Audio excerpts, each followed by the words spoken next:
Start किया था और उसमें हमने पहला टॉपिक किया था न्यूट्रिशन किया था, न्यूट्रिशन प्लांट किया था और न्यूट्रिशन इन एनिमल। अब हमारा दूसरा टॉपिक है, हम स्टार्ट करेंगे respiration.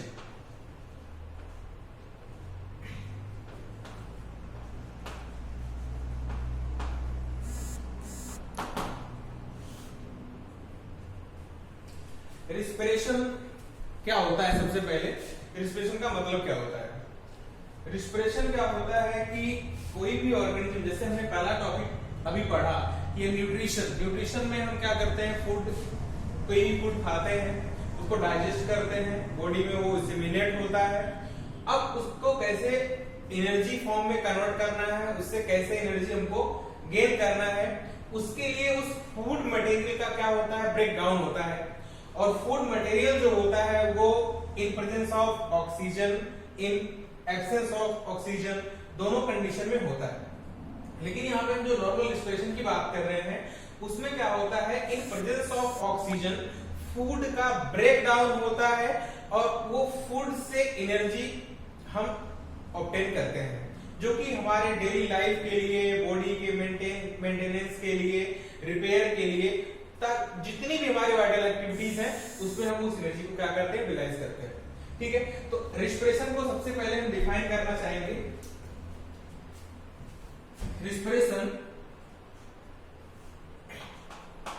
It is a multi step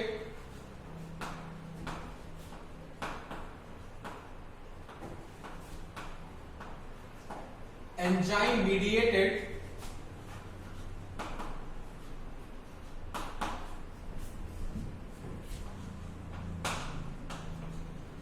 biochemical process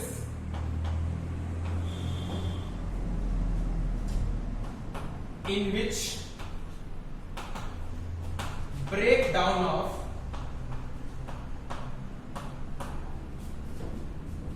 food takes place and energy released in form of small energy packets.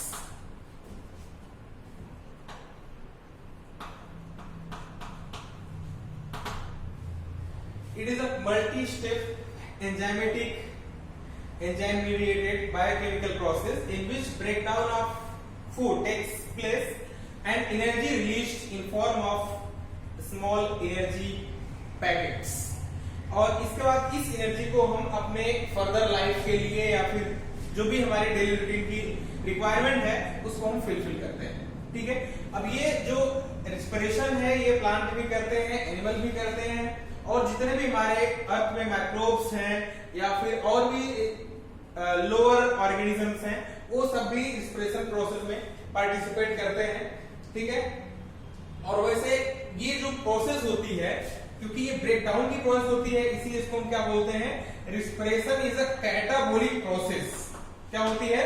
Respiration is a catabolic and एक्सर्गोनिक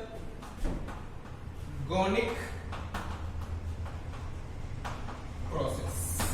ठीक है, कहने का मतलब क्या हुआ कि इसमें किसी भी जो मटेरियल है, हमने देखा कि भाई एनाबॉलिक, कैटाबॉलिक, मेटाबॉलिज्म के दो तरीके हैं। एक एनाबॉलिज्म जो कंस्ट्रक्शन होता है जिसमें कुछ चीजें बनती हैं, और कैटाबॉलिज्म में क्या होता है, ब्रेकडाउन होता है।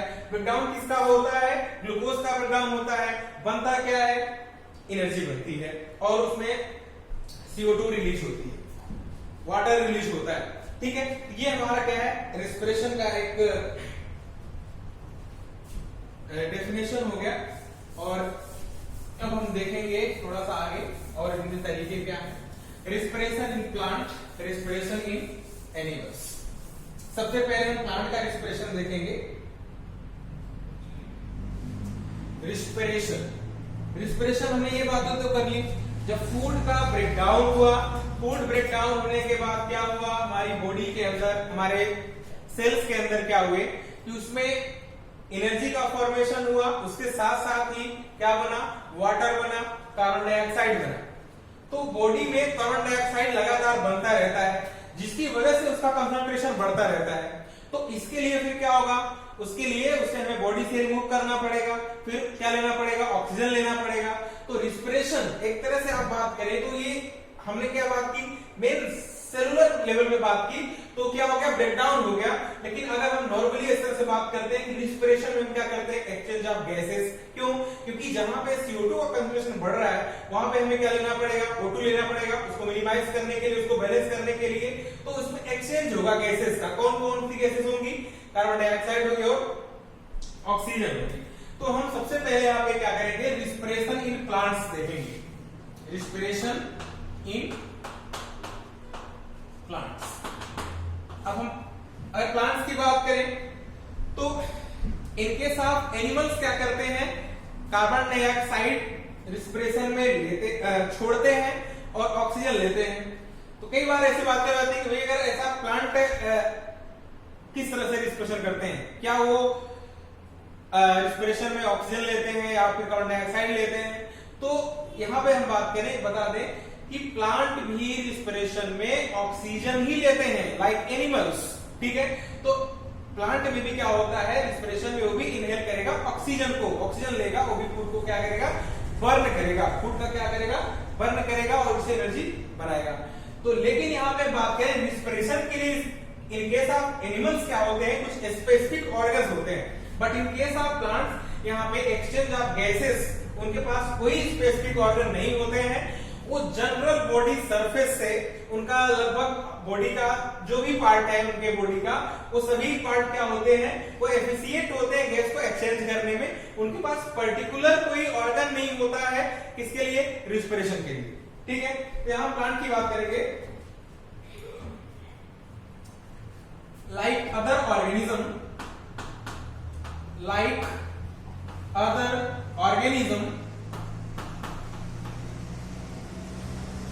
plants also exchange gases with their environment.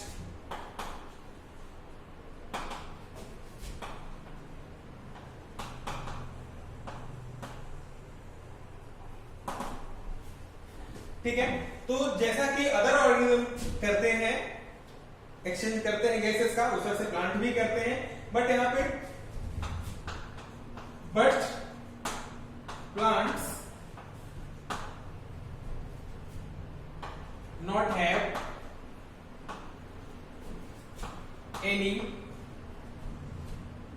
Specific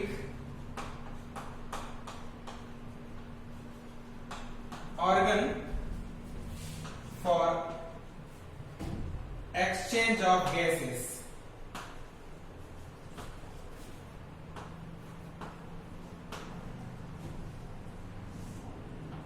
Like animals. जैसा कि ह्यूमन में अगर बात करेंगे, ह्यूमन के केस में क्या होता है, एक्सचेंज ऑफ गैसेस के लिए क्या है, लंग्स है। फिशेज में गिल्स होती हैं। स्कॉर्पियंस, जैसे हम स्कॉर्पियन की बात कर रहे हैं, उनमें क्या होते हैं, बुक गिल्स होते हैं, बुक लंग्स होते हैं, सॉरी बुक लंग्स होते हैं। तो लेकिन यहाँ पे प्लांट अगर हम बात कर रहे हैं, प्लांट में इस तरह का कोई भी स्ट्रक्चर नहीं होता है। वो जनरल बॉडी सरफेस के थ्रू क्या करते हैं, एक्सचेंज करते हैं गैसेस का। तो इसी तरीके से हम बात करते हैं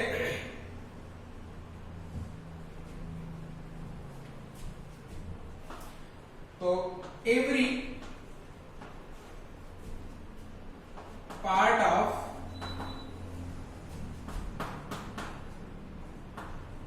plant is efficient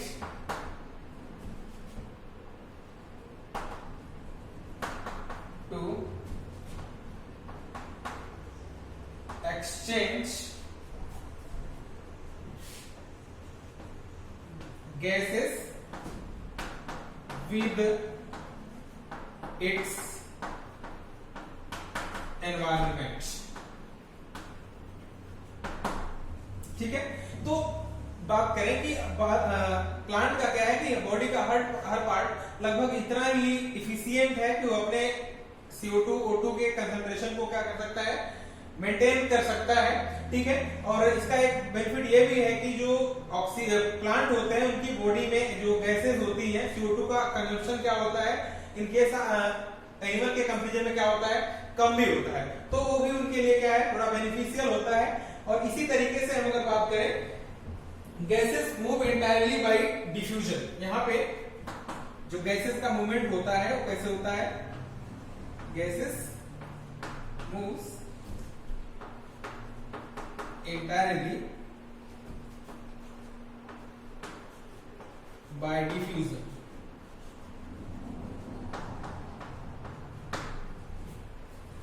entirely by diffusion, ठीक है। तो इस तरीके से हमने देखा सिंपली गैसेस क्या करती हैं, डिफ्यूजन के थ्रू मूव कर जाती हैं, और इस तरीके से इनको किसी भी तरह के स्पेसिफिक लंग्स की या फिर इस तरह के ऑर्गन की इनको रिक्वायरमेंट नहीं पड़ती है। अब इस तरीके से हम यहाँ पे देखते हैं, अब इन केस ऑफ प्लांट रिस्पिरेशन किन पार्ट में ज्यादा होगा, किन पार्ट्स में कम होगा। जो जाहिर सी बात है कि जो न्यूली फॉर्म्ड ऑर्गन्स हैं, जो न्यूली फॉर्म्ड ऑर्गन्स हैं, जैसे न्यूली फॉर्म्ड लीव्स हैं, बर्ड्स हैं, फ्रूट है, तो उनमें रिस्पिरेशन का जो रेट होगा वो ज्यादा होगा। बट जो मेच्योर्ड ऑर्गन है प्लांट के, उनमें जो रिस्पिरेशन का रेट होगा वो कम होगा, ठीक है। यहां बात करें respiration is rapid in meristematic reason.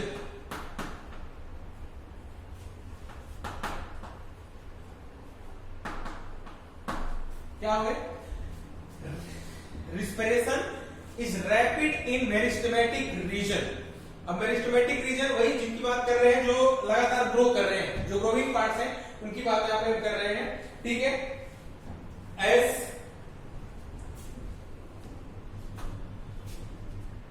Growing birds,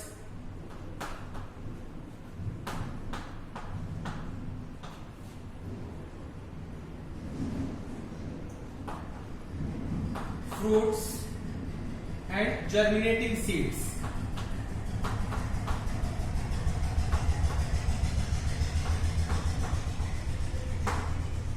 in part में क्या है, रैपिड होगा क्या, रिस्पिरेशन का रेट जो होगा ज्यादा होगा। अब स्लोअर कहां होगा,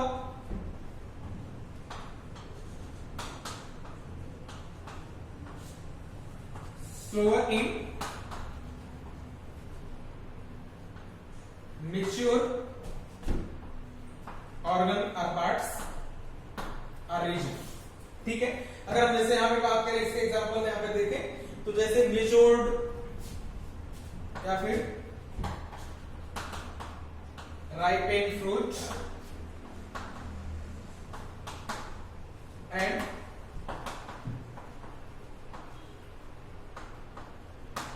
old leaves एक्सेट्रा। इस रीजन में क्या होगा, रेट कम होगा रिस्पिरेशन का, ठीक है। अब यहाँ पे थोड़ा सा हम कुछ पार्ट्स को देख लेते हैं, पर्टिकुलर रीजन को देख लेते हैं प्लांट्स के, लाइक रूट, स्टेम एक्सेट्रा। सबसे पहले देखते हैं इन young roots.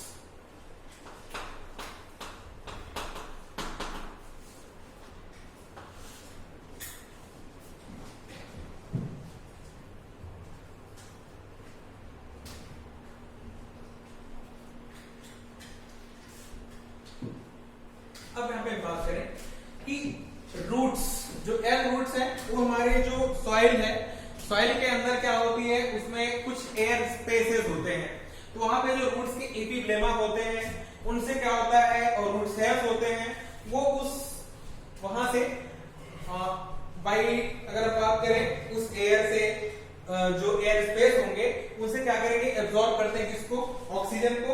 Air occurs in soil interspaces, air occurs in soil interspaces, ठीक है। उस इंटरस्पेस में क्या होंगे, एयर होगी, ठीक है। अब एक दूसरा पॉइंट हम देखें, root hair as well as epiblem cells, root hairs as well as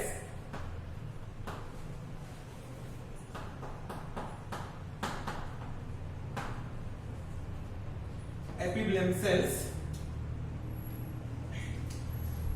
और इसके साथ रूट हेयर्स की बात करिए as well as epiblem cells, दोनों सेल्स मिलकर आगे क्या करेंगे, are in contact with them, वो क्या होंगे, cells are in contact with them,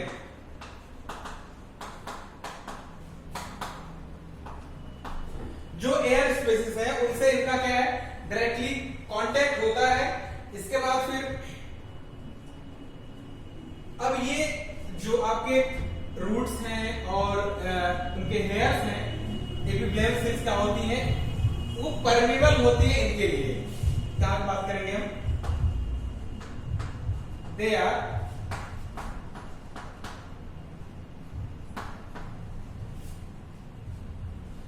permeable to metabolic gases,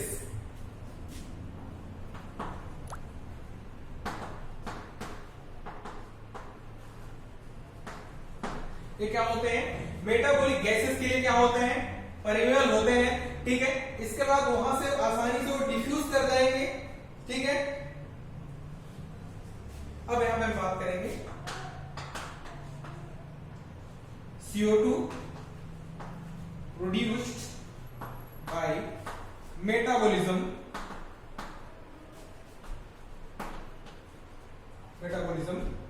diffuses in opposite direction।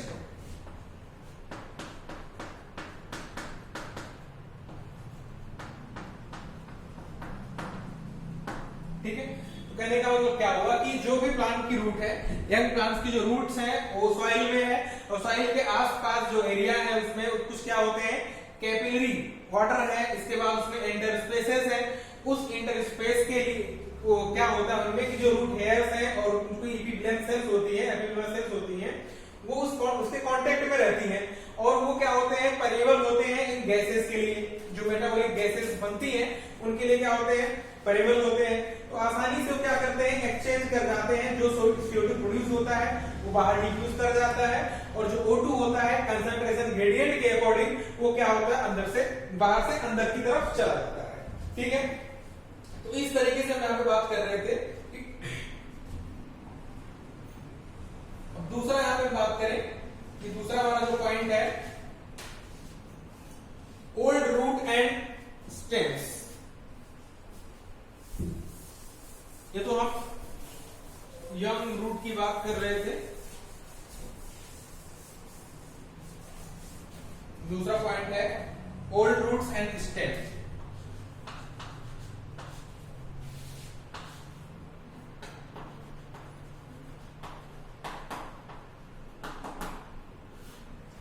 Old root और स्टेम में किस तरह से होता है exchange.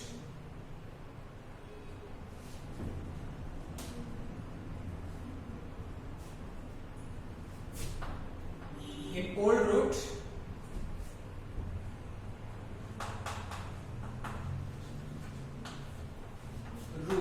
and stem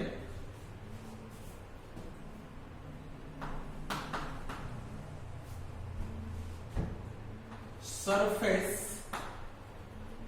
cells are impermeable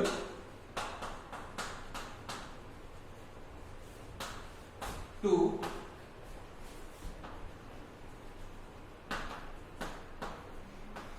metabolic gases. वही बात कर दी हम जो अभी बात कर रहे थे, क्योंकि जो हमारा यंग रूट था वहां पे क्या था, मेरिस्टेमेटिक एक्टिविटी भी ज्यादा थी, वहां पे रेट ऑफ जो रिस्पिरेशन है वो रैपिड था।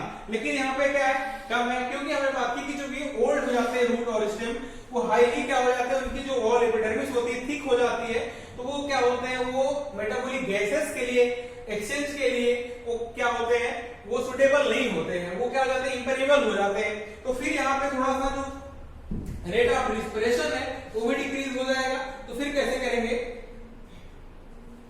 अब इनमें क्या होंगे, दे हैव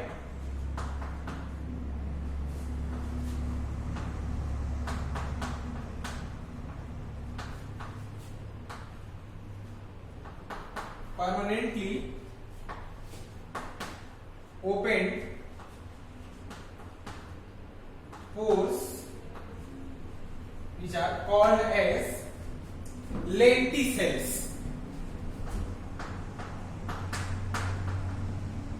इनको हम क्या बोलते हैं, lenticels। Each lenticel contain a mass of loosely arranged complementary cells। Each lenticel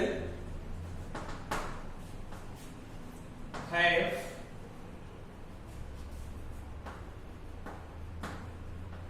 a mass of loosely arranged complementary cells।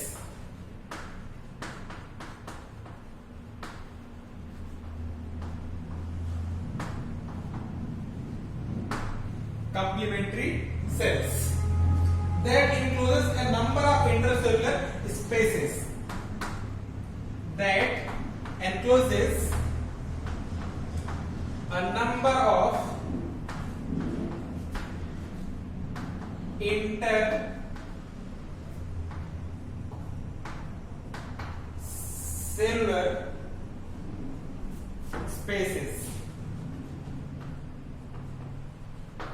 ठीक है, तो क्या है कि हम बात कर रहे हैं कि जिन ऑर्गन्स में वहां पे उनकी जो मेम्ब्रेन है, बाहर की एपिडर्मिस है, आउटर कवरिंग है, वो इम्परेबल है गैस को एक्सचेंज करने के लिए। वहां पे क्या है कि उनके पास परमानेंटली ओपन कुछ पोर्स होते हैं जिनको हम क्या बोलते हैं, लेंटिसेल्स। लेंटिसेल्स क्या होते हैं, एक मास होता है लूजली अरेंज्ड सेल्स का, जिनको हम क्या बोलते हैं, कंप्लीमेंट्री सेल्स। ठीक है, that encloses a number of intercellular spaces, जिनके अंदर क्या होते हैं, इंटरसेलुलर स्पेसेस होते हैं। ठीक है, इसके बाद आप बात कर रहे हैं, अब यही स्पेसेस जो है यही बनाते हैं एक्सचेंज ऑफ गैसेस इजियर। इन्हीं की वजह से यहां पे इसका exchange which helps in gaseous exchange।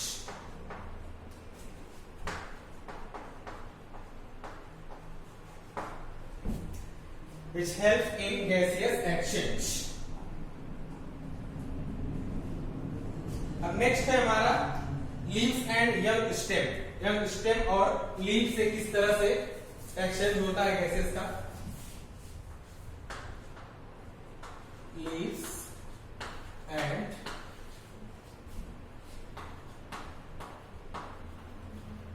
Young stem.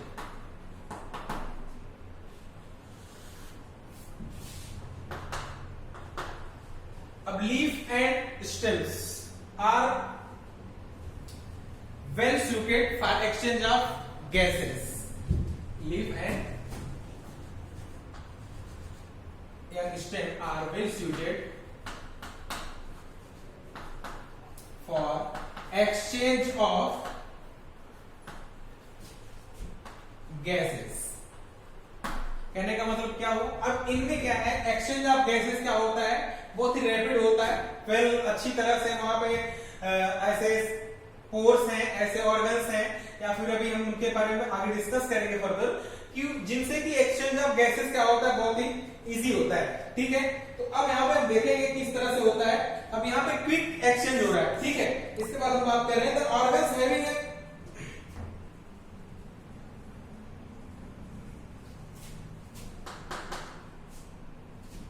organs having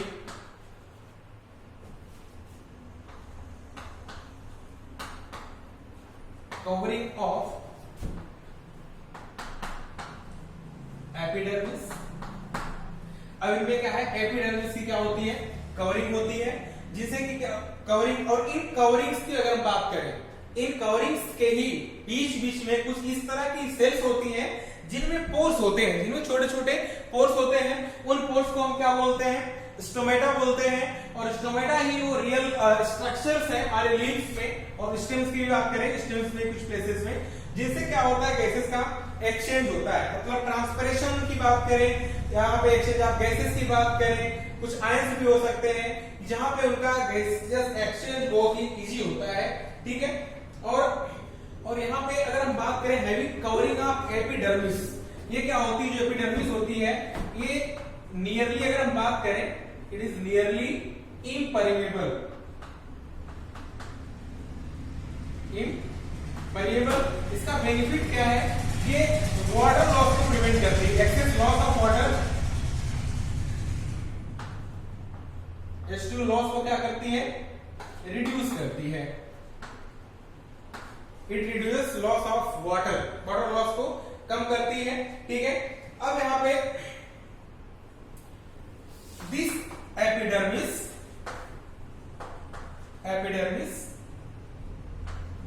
bearing large number of small pores which are called as stomata,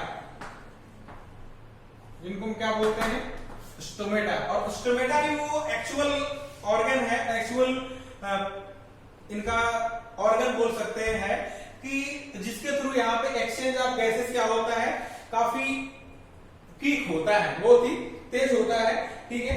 अब इसके बाद हम बात करें, each stomata is surrounded by a guard cells. अगर हम बात करें यहाँ पे, ईच स्टोमेटा कोर जो है वो बॉर्डर्ड होता है कुछ गॉड सेल के थ्रू।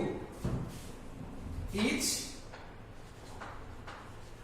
स्टोमेटा या स्टोमेटल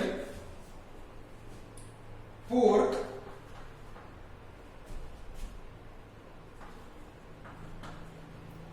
covered by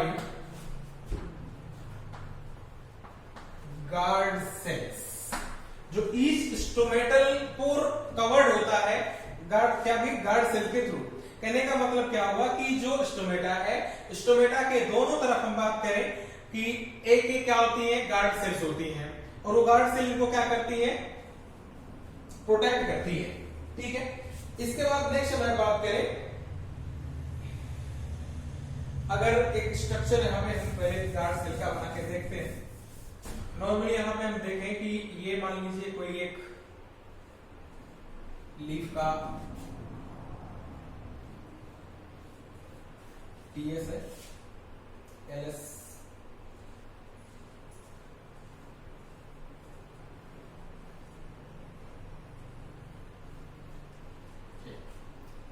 और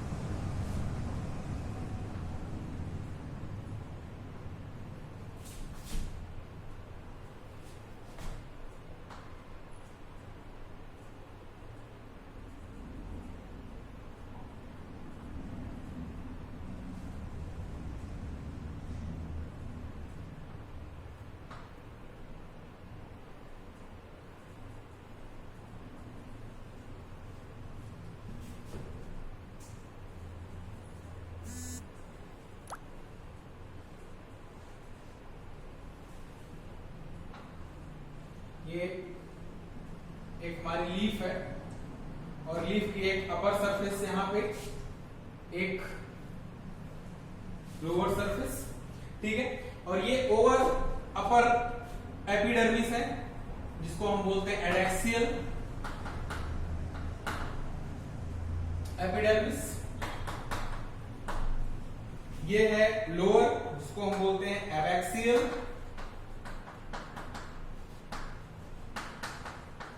एपिडर्मिस।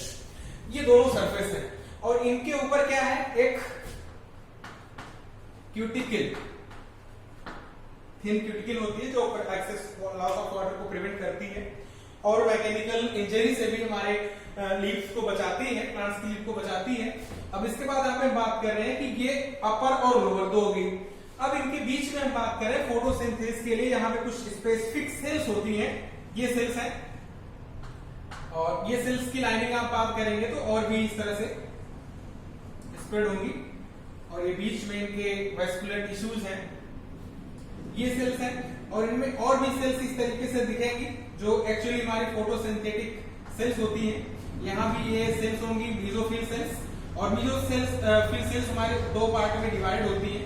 यहाँ पर क्या है कुछ मेसोफिल, पैलिसेड मेसोफिल और स्पंजी मेसोफिल्स, ये यहाँ पे हम बात कर रहे हैं। ये हमारी मेसोफिल है, कौन सी? पैलिसेड। और ये है स्पंजी मेसोफिल्स।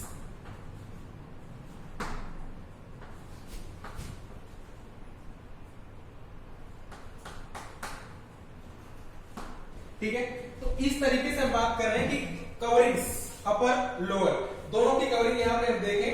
ठीक है, अब यहां पे हम दोनों को देखेंगे किस तरीके से स्टोमेटा हमारा कहां पे, जहां से एक्सचेंज ऑफ गैसेस है। ये हमारे हैं स्टोमेटा, ये क्या है? ये है हमारा स्टोमेटा और स्टोमेटा के बाहर हमने बोला कि सेल्स हैं, स्पेसिफिक सेल्स होती हैं जो स्टोमेटल पोर को क्या करती है? कवर करती हैं। वो क्या बोलते हैं? इनको हम गार्ड सेल, क्या बोलते हैं? गार्ड सेल्स बोलते हैं। अब यहाँ पे दूसरी बात, ये हमारी जो पैलिसेड सेल्स होती हैं इनके अंदर क्या होते हैं? क्लोरोप्लास्ट। क्या होते हैं? क्लोरोप्लास्ट, जो क्या करते हैं? पार्ट करते हैं, भाग लेती है फोटोसिंथेसिस के अंदर। ठीक है, और इसके बाद ये हमारा है बंडल सीड्स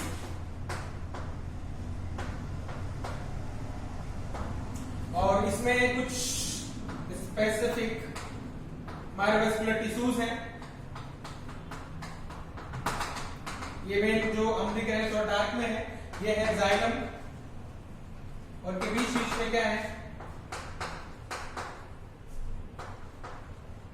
फ्लोएम। ठीक है, तो इस तरीके से हमने देखा और यहाँ पे ये स्टोमेटा जहां पे ओपन हो रहा है, यहाँ पे जो स्पेस है, कैविटी है, इसको हम बोलते हैं सब स्टोमेटल कैविटी। सब स्टोमेटल कैविटी। ठीक है, तो इस तरीके से यहाँ पे क्या होता है? Exchange of gas. ये है हमारा स्टोमेटा। अब स्टोमेटा की भी बात करें तो जो नॉर्मल हमारे पास जहां पे ऐसे प्लेसेस जहां पे हमारे जो नॉर्मली मीसोफाइट्स हैं वहां पे पानी की कोई कमी नहीं होती है, तो ऐसे प्लेसेस पे क्या होता है? तो इजियर एक्सचेंज ऑफ गैसेस, मतलब पानी की कोई कमी नहीं होती है, वहां पे ट्रांसपिरेशन बहुत ज्यादा होता है। बट जीरोफाइट्स की बात करें जहां पे डिजर्ट में जहां पे प्लांट होते हैं, जहां पे पानी की कमी होती है, ऐसे प्लेसेस पे जो स्टोमेटा होते हैं वो संकेल होते हैं, धसे होते हैं अंदर की तरफ और अपर लीफ में लोअर लीफ के लोअर साइड में मोस्टली होते हैं, जिससे कि हम वाटर लॉस को क्या कर सके? प्रिवेंट कर सके। ठीक है, अब नेक्स्ट है हमारा, ये तो हमने प्लांट के बारे में डिस्कस किया। अब है रिस्पिरेशन इन एनिमल्स। रिस्पिरेशन इन एनिमल्स, तो प्लांट का हमने जैसे कि देखा उनके पास कोई स्पेसिफिक ऑर्गन नहीं था कि वो कैसे रिस्पिरेशन करेगा, बट एनिमल्स में क्या है कि स्पेसिफिक ऑर्गन्स होंगे, हर ग्रुप ऑर्गेनिज्म होगा, उनमें अलग अलग तरीके के रेस्पिरेटरी ऑर्गन्स होंगे। तो हम बात करते हैं different group of organism have different types of respiratory organs.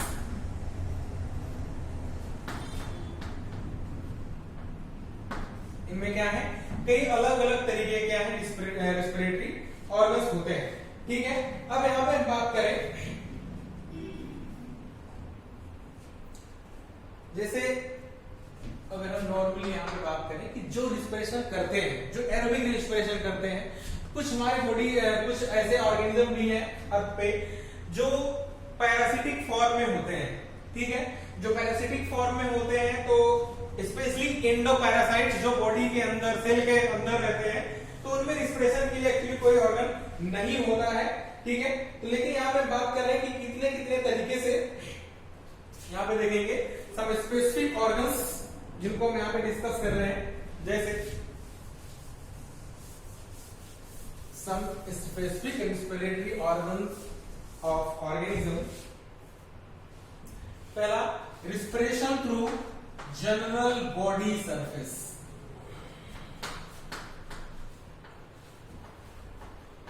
General body surface, general body surface से रिस्पिरेशन इस तरीके का होता है। जो हमारे प्रिमिटिव, यानी कहने का मतलब जो इनिशियल फेज के ऑर्गेनिजम्स हैं और जो काफी सिंपल बॉडी ऑर्गेनाइजेशन के ऑर्गेनिज्म है, जैसे यूनिसेलुलर ऑर्गेनिज्म है, उनमें जो रिस्पिरेशन होता है बिल्कुल सिंपल सा होता है। जनरल बॉडी सरफेस के थ्रू, सिंपल डिफ्यूजन के थ्रू क्या होता है, एक्सचेंज ऑफ गैसेस होती है। इन लोअर ऑर्गेनिज्म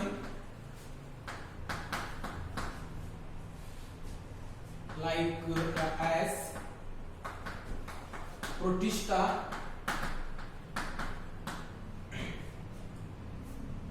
bacteria,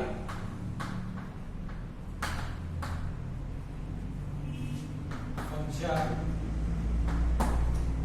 तो इनमें जो सिंपली हम बात कर रहे हैं, जो सिंपल से ऑर्गेनिज्म है, इसमें और भी हम कुछ ले सकते हैं। एक तो फंगस की बात कर ली, और यहाँ पे कुछ फंगस भी है, उसमें कुछ नाइडेरियंस भी हैं, नाइडेरियंस, स्पॉन्जेज एक्सेट्रा। इनमें क्या होता है, रिस्पिरेशन कैसे होता है, through general body surface by simple diffusion. Respiration occurs through simple diffusion through by general body surface।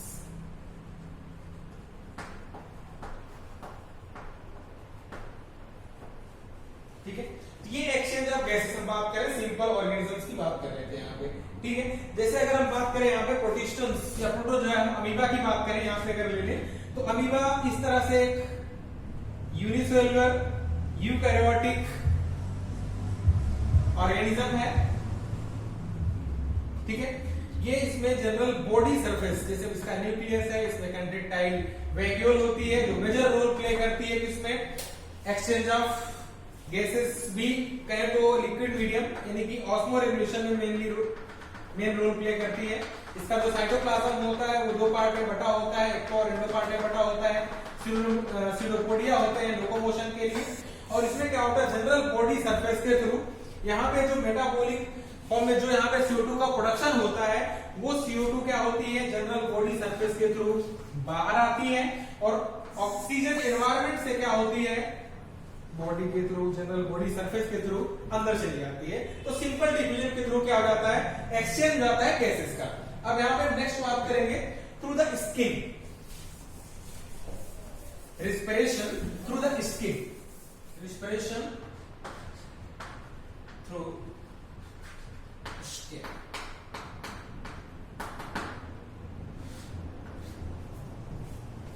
Through skin.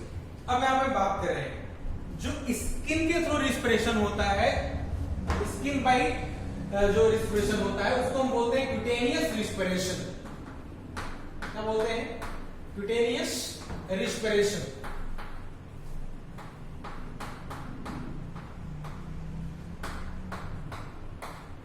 क्या, respiration bye general body surface या स्किन की हम बात कर रहे हैं यहाँ पे, स्किन के थ्रू जो रिस्पिरेशन होता है, ठीक है। अब यहाँ पे in some animals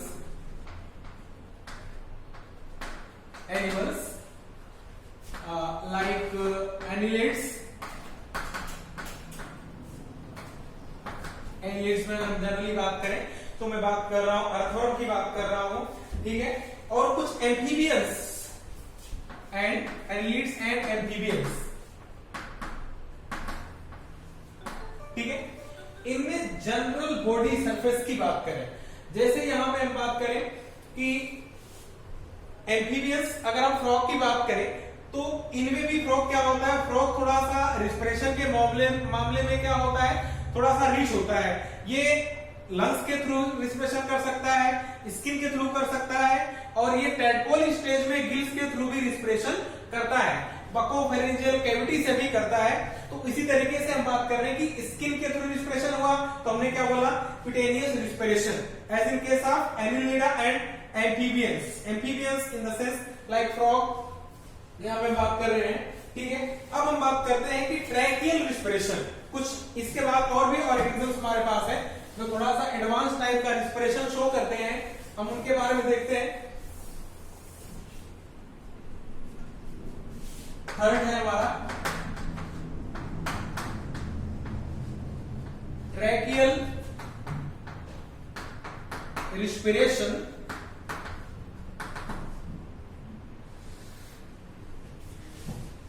tracheal respiration कहां पे होता है, अगर हम यहां पे बात करें तो ट्रैकियल रिस्पिरेशन इंसेक्ट में सेंटीपीड, मिलीपीड्स और भी कुछ तरह से हमारे पास इस तरह के ऑर्गेनिजम्स हैं जिनमें इस तरह का like terrestrial arthropods,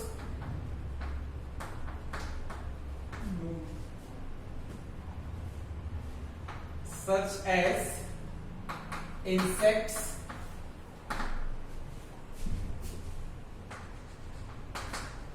millipedes and centipedes etcetera. ऐसे ऑर्गेनिज्म हैं जिनमें रिस्पिरेशन के लिए स्पेसिफिक बॉडी सरफेस के ऊपर पोर्स होते हैं जो एक स्ट्रक्चर के अंदर खुलते हैं, जिनको हम बोलते हैं ट्रैकिया, और उसके थ्रू क्या होता है, डायरेक्टली एक्सचेंज होता है किसका, गैसेस का। ठीक है, तो यहां पे हम बात कर रहे हैं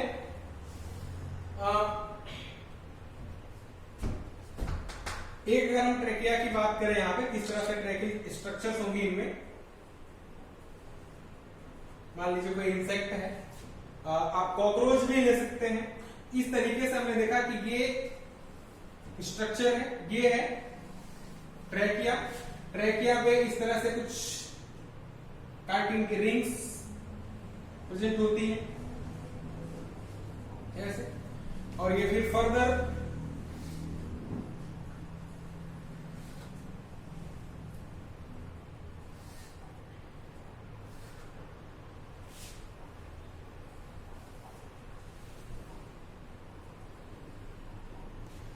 इस तरह से ट्रैकिया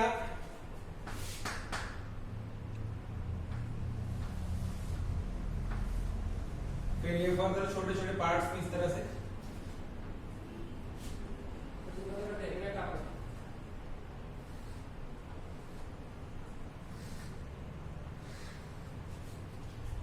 ये ट्रैकिया है, फिर ये ट्रैक्यूल्स में डिवाइडेड होते हैं, और फिर यहां पे इनमें एक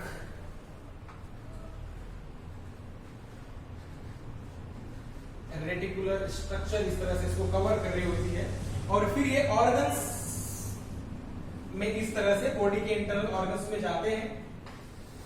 ये बॉडी का टिश्यूज है, ये हमारा ट्रैकिया है, ट्रैक्यूल्स है, इस तरीके से बॉडी सरफेस पे आते हैं, और ये हमारे टिश्यूज के अंदर, बॉडी के सेल्स हैं जो टिश्यूज हैं उसमें एम्बेडेड होते हैं, और इसके बाद इस तरह से यहाँ पे गैसेस लेने के बाद यहाँ से ये रिंग होती है, पेरिट रिंग बोलते हैं इसको, यहाँ से गैसेस अंदर आने के बाद फिर ये जो यहाँ पे टिश्यूज के अंदर जो CO2 का प्रोडक्शन होता है, ये फिर यहाँ से डिसॉल्व करके इस तरफ चली जाएगी, और यहाँ पे ऑक्सीजन जो होता है वो इसके उलट अपोजिट डायरेक्शन में इस तरह से टिश्यू में आ जाती है। तो इस तरीके से एक्सचेंज होता है through the trachea in case of some terrestrial arthropods. हमने बोला जैसे कि ये हमारे पास इंसेक्ट हैं, मिलीपीड, सेंटीपीड एक्सेट्रा। अब हम बात करते हैं एक दूसरे ग्रुप की, स्पेशली हम बात करें तो जो एक्वेटिक ऑर्गेनिज्म होते हैं लाइक फिशेस और कुछ एक्वेटिक इंसेक्ट हैं, उसके अलावा और भी कुछ ऑर्गेनिजम्स हैं जो गिल्स के through respiration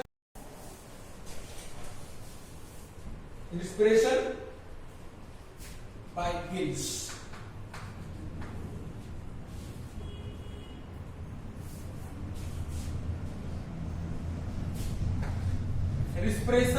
gills. It is also called as branchial respiration.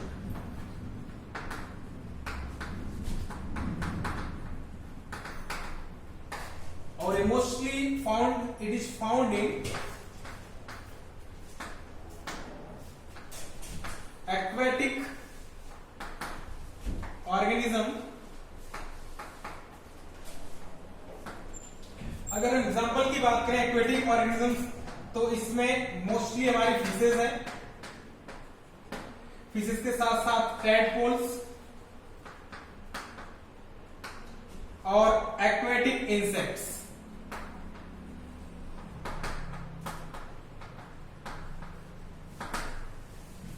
ये गिल्स के थ्रू रिस्पिरेशन करते हैं। और हम गिल की बात करें, जैसे अगर फिशेज में देखें तो गिल्स, मान लीजिए एक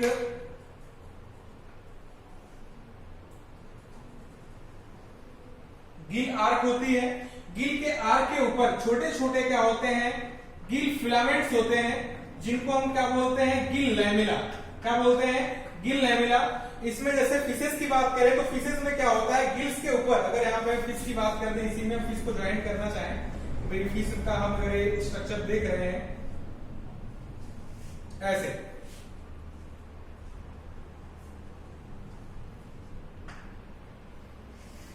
तो यहाँ पे जो गिल्स होते हैं, ये गिल्स के थ्रू वाटर जो एक्सचेंज होता है गैसेस का, जब वाटर इस सरफेस से, फिलामेंट से, गिल से होकर के गुजरता है, तो यहाँ पे अंदर की तरफ, गिल्स के अंदर जो होता है, ये हमारा क्या है, गिल लैमिला या गिल फिलामेंट,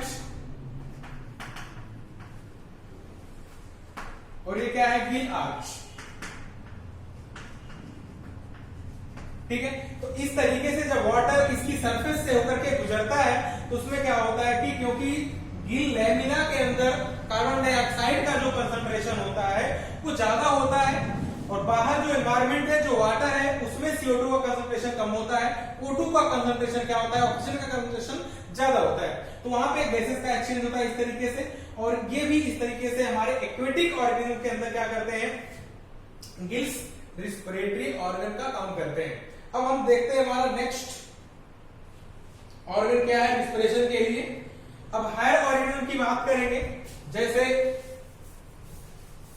लंग्स जो है वो हायर ऑर्गेनिजम्स में पाया जाता है रिस्पिरेशन के लिए। जो कॉर्डेट्स हैं, जो हायर कॉर्डेट्स जो वेल डेवलप्ड हैं, जैसे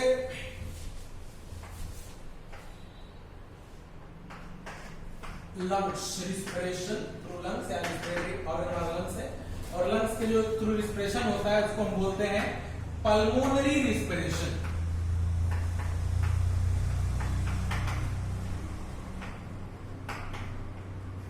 क्या बोलते हैं इसको, पल्मोनरी रिस्पिरेशन। स्किन वालों को हमने क्या बोला था, क्यूटेनियस रिस्पिरेशन। गिल के थ्रू होता है जब रिस्पिरेशन, से क्या बोलते हैं, ब्रैंकियल रिस्पिरेशन। तो इस तरीके से टर्म्स हैं इनके। अब यहाँ पे देखते हैं लंग्स के थ्रू। अब यहाँ पे बात करेंगे इन लैंड और animals, land animals as reptiles, birds, mammals और एम्फीबिया को भी यहां पे इंक्लूड कर सकते हैं।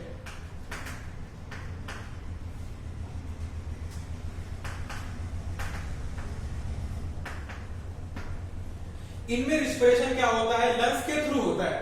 हमने पहले भी बताया कि एम्फीबिया में जो फ्रॉग होता है, अगर फ्रॉग है तो फ्रॉग स्पेसिफिक रिस्पिरेशन करता है किसके थ्रू, लंग्स के थ्रू। और जो इसका टैडपोल होता है, टैडपोल रिस्पिरेशन करता है गिल्स के थ्रू, और दोनों कर सकते हैं स्किन के थ्रू। ठीक है, अब यहां पे बात कर रहे हैं इन case of birds and mammals have spongy lungs consisting of millions of microscopic structures. Birds and mammals have spongy lungs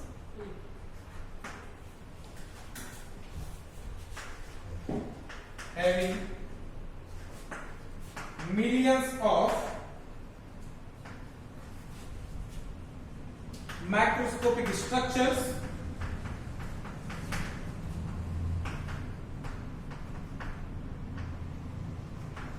called as air sacs or alveoli, जिनके थ्रू क्या होता है, रियल एक्सचेंज होता है गैसेस का। अब हम यहां पे बात करेंगे डिपेंडिंग अपॉन द सोर्स या फिर absence of presence of oxygen, respiration कितने टाइप्स का होता है, depending upon oxidation of food in presence or absence of oxygen। Oxygen के प्रेजेंस और एब्सेंस के बेस पर रिस्पिरेशन कितने तरीके का होता है, हम उस पर डिस्कस करेंगे। भाई ऑक्सीजन अगर है या नहीं है, उसके बेस पे हम रिस्पिरेशन को दो कैटेगरीज में डिवाइड कर सकते हैं। इसको हम टू टाइप्स में डिवाइड कर सकते हैं।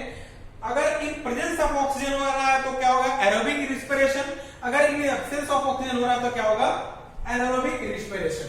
अब यहां पे हम देखेंगे उसको एक एक करके।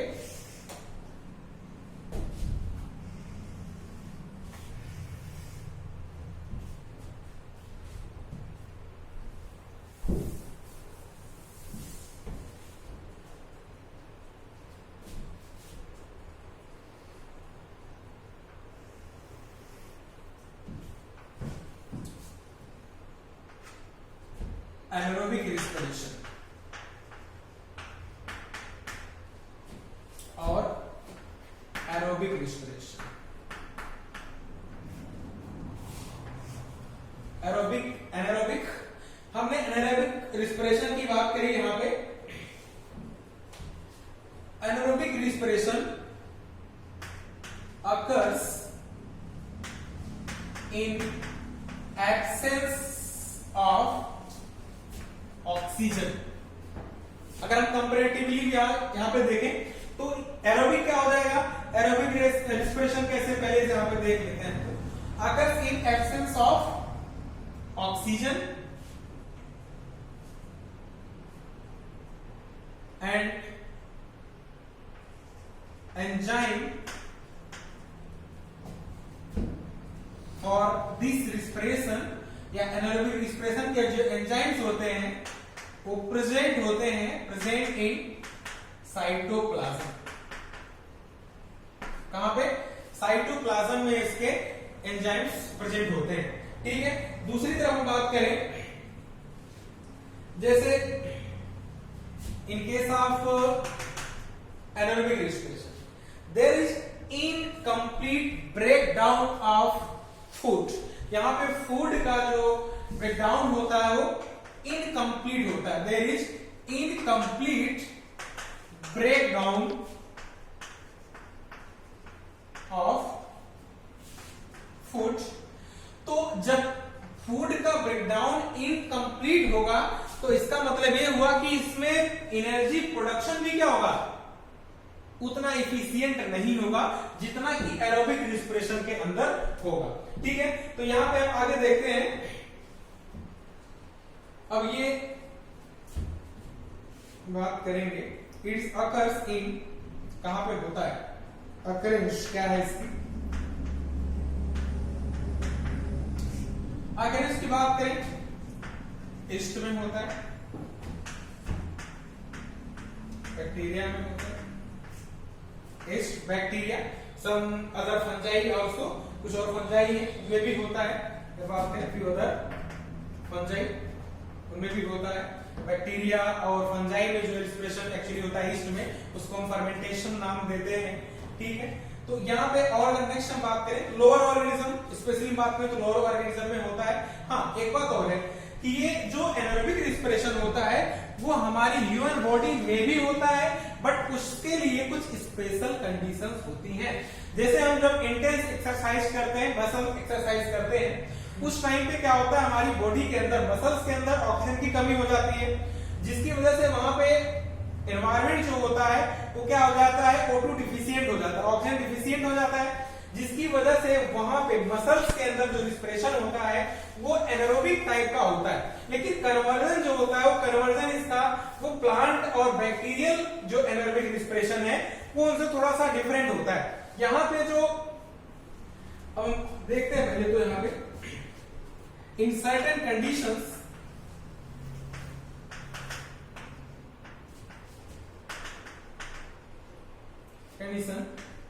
it also occurs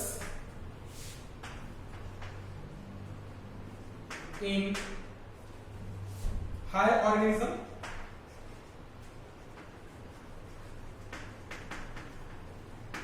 as in human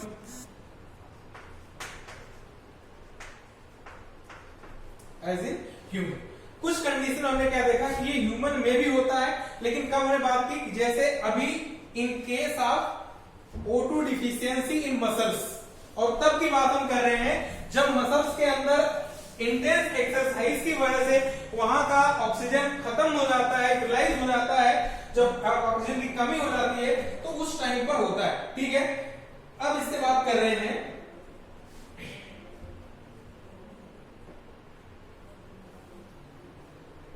अब यहां पे देखें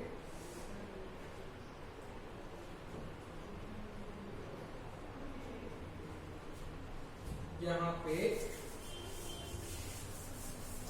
इन फ्यू केसेस इन ह्यूमन या our muscle cells start expiring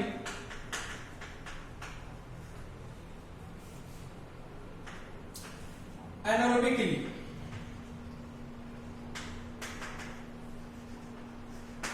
ठीक है, ये जो रिस्पिरेशन होता है एनारोबिक होता है, और क्या होता है इसकी बात करें ये टेम्पोररी होता है।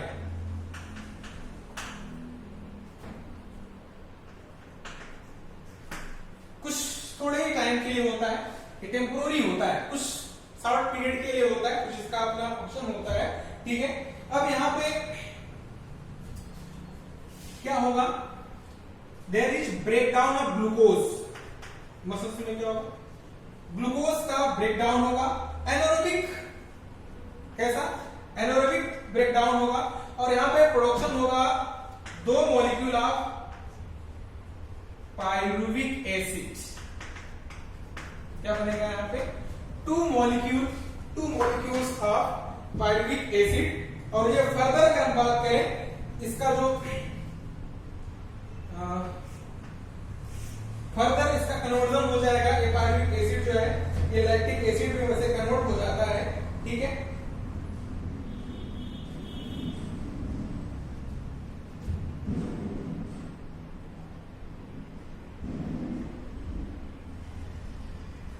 अब यहां पे हम आगे देखते हैं ग्लूकोज टू पायरुविक एसिड्स बन गए। अब यहां पे हमने बात की कि जो टोटल कन्वर्जन होता है, अगर यहां पे 1 मॉलिक्यूल ग्लूकोज का ब्रेकडाउन हो रहा है, 1 मॉलिक्यूल ऑफ ग्लूकोज ब्रेकडाउन हो रहा है, तो यहाँ पे सिर्फ 2 एटीपी का फॉर्मेशन होता है। कितना, 2 एटीपी का फॉर्मेशन होता है, प्लस यहाँ पे CO2 का एक्सक्रीशन हो जाता है, CO2 निकल जाती है, कुछ कंटेंट वाटर निकल जाता है। ठीक है, और लेकिन यहाँ पे हम बात कर रहे थे किसकी, इन केस ऑफ एनिमल्स या फिर ह्यूमन की बात कर रहे हैं, तो ह्यूमन में 2 पायरुविक एसिड बनता है, फिर पायरुविक एसिड का कन्वर्जन होता है लैक्टिक एसिड में, जो कि लैक्टिक एसिड हम बोलते हैं कि जब मसल्स में लैक्टिक एसिड का डिपोजिशन होता है तो पेन होता है, वहां फटीग होने की वजह से पेन होता है। ठीक है, वो तो बात किसकी थी, वो बात थी सिर्फ ह्यूमन की बात मैं कर रहा था। लेकिन ये अब मैं थोड़ा सा इसमें बता दूं कि ये एनारोबिक कंडीशंस में क्या क्या होते हैं। एनारोबिक कंडीशन में ईस्ट में अलग, प्लांट्स में अलग, कुछ तरीके का रिस्पिरेशन होता है। अब हम बात करते हैं इन ये जो रिस्पिरेशन होगा एनारोबिक रिस्पिरेशन इन ईस्ट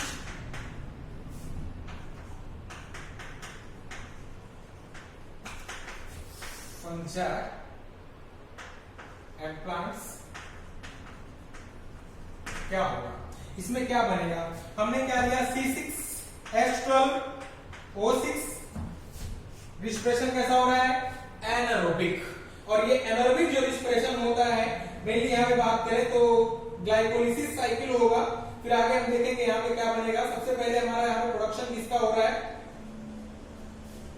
2C3H6O3 क्या बन रहा है? ये जो प्रोडक्शन होगा किसका प्रोडक्शन है भाई? अब यहाँ पे प्रोडक्शन जो हो रहा है C2H5OH, एक मिनट, यहाँ पे 2C2H5OH ये बना एथिल अल्कोहल। और इसके बाद क्या बनता है? इसमें कार्बन डाइऑक्साइड बनता है। यहाँ पे 2CO2 रिलीज होगा। बैलेंस कर लें इसको हम, 2CO2 प्लस एनर्जी। एनर्जी क्या? यहाँ पे 2 ATP का प्रोडक्शन होता है। कितने? 2 ATP बनते हैं। अगर यही रिस्पिरेशन की बात करें, इसी की अगर हम यहाँ पे देखें तो जब ये एनिमल्स में होगा तो एनिमल्स में थोड़ा सा ये अलग हो जाएगा। एनिमल में ग्लूकोज का एक मॉलिक्यूल यहाँ पे है, तो ग्लूकोज एनारोबिकली ब्रेक डाउन होगा, जिसको हम क्या बोलते हैं? ग्लाइकोलिसिस।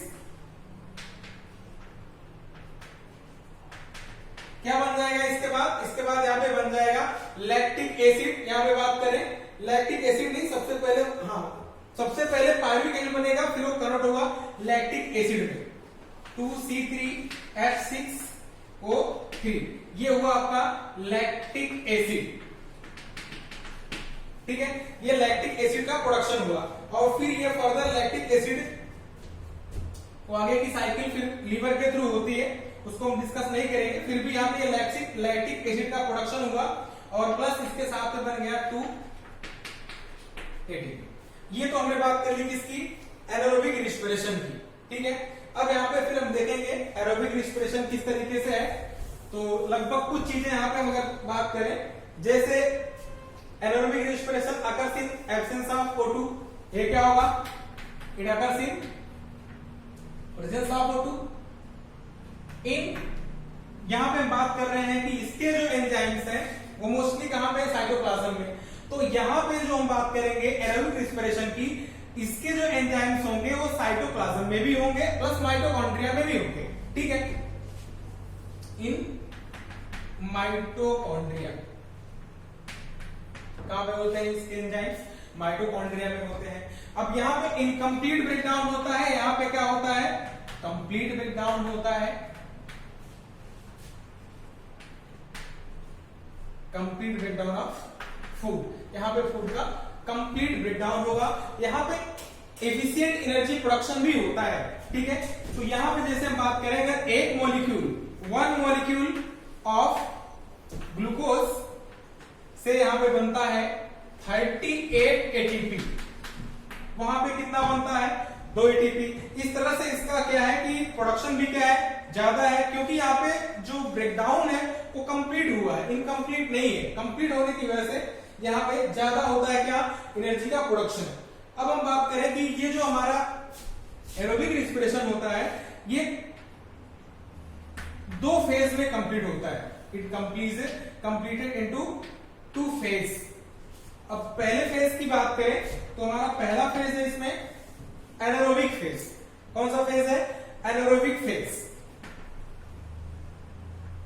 Anaerobic phase. अब एनारोबिक फेज, या हम इसको बोले तो इसको हम कहेंगे ग्लाइकोलिसिस। क्या होता है? ग्लाइकोलिसिस होता है। अब एनारोबिक फेज में देखा हमने, it is phase of not require O2 अगर इन साइटोप्लाज्म। यहां पे ऑक्सीजन की रिक्वायर नहीं है। कहां पे होता है? साइटोप्लाज्म में होता है।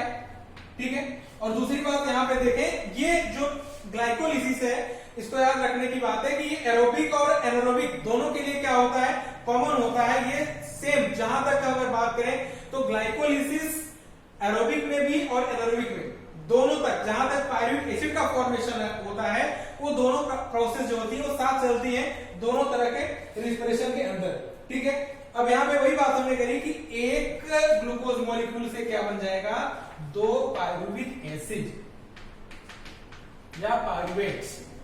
ठीक है, अब हम बात करते हैं दूसरे फेज की। तो हमारा दूसरा फेज है एरोबिक फेज। एरोबिक फेज, तो एरोबिक फेज में देखेंगे यहां पे क्या होगा। अब वही बात है कि यहां पे ऑक्सीजन होना चाहिए, तो ये होगा O2 के प्रेजेंस में। अभी इसके पहले जो एनारोबिक फेज हो रहा था वो कहां हो रहा था, साइटोप्लाज्म के अंदर। अब जो एरोबिक फेज हो रहा है ये कहां पे होगा, माइटोकॉन्ड्रिया के अंदर, ठीक है। और लेकिन यहां पे वही बात हमने की कि यहां पे 2 पायरुविक एसिड बना, लेकिन अब यही जो 2 पायरुविक एसिड है इसी का कन्वर्जन होगा, यहां पे हमने ग्लाइकोलिसिस नाम दिया। तो यहां पे जो कन्वर्जन फर्दर होता है पायरुविक एसिड का, वो होता है किसमें, क्रेब्स साइकिल के अंदर। किसमें होता है, क्रेब्स साइकिल के अंदर। तो एनारोबिक फेज को हमने क्या बोला, ग्लाइकोलिसिस। उसी तरीके से हम एरोबिक फेज को क्या बोलेंगे, क्रेब्स साइकिल। और इस तरीके से यहाँ पे 2 पायरुविक एसिड का कन्वर्जन होगा, ब्रेकडाउन होगा, जिससे हमें प्रोडक्शन हमें मिलेगा क्या, 38 एटीपी का प्रोडक्शन यहाँ पे हमको मिलेगा। तो इसमें हमें एक क्वेश्चन के फॉर्म में देख लेते हैं। तो पायरुविक एसिड के ब्रेकडाउन से क्या बनेगा, C6H12O6। पहला फेज हमारा यहां पे आया ग्लाइकोलिसिस। यहां पे ऑक्सीजन की रिक्वायरमेंट नहीं है, कहां पे हो रहा है, साइटोप्लाज्म में हो रहा है। किसका प्रोडक्शन हुआ, 2 पायरुविक एसिड का,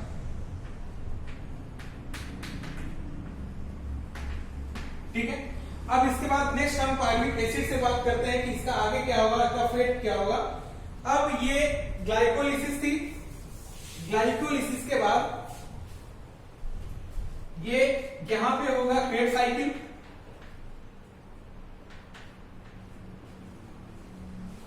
अब यहां पे O2 की क्या है, जरूरत नहीं है, एनारोबिक मोड है। और यहां पे क्या है, O2 की जरूरत है, क्योंकि ये क्या है, एरोबिक मोड है। अब यहां क्या हो गया, इससे 38 ATP plus CO2 plus H2O। ये हुआ complete combustion of 1 molecule of glucose. और उससे हमको क्या मिल गया, 38 ATP plus carbon dioxide plus water मिल गया। अब ये हमारे जो, यही बात हम कर रहे हैं कि जो रिस्पिरेशन है, उस रिस्पिरेशन में जब बार बार मटेरियल का ब्रेकडाउन होगा, उससे क्या होगा कि हमारी बॉडी के अंदर concentration of carbon dioxide increase करेगा। तो इस तरीके से जो कंसंट्रेशन ग्रेडियंट है वो क्या होगा, डिसबैलेंस हो जाएगा, जिसकी वजह से अब हमको जरूरत पड़ेगी एक्सचेंज ऑफ गैसेस की। और रियल हमारा मोटिव क्या था, वो था क्या करना, फूड को बर्न करना और उससे एनर्जी ऑब्टेन करना। Thank you.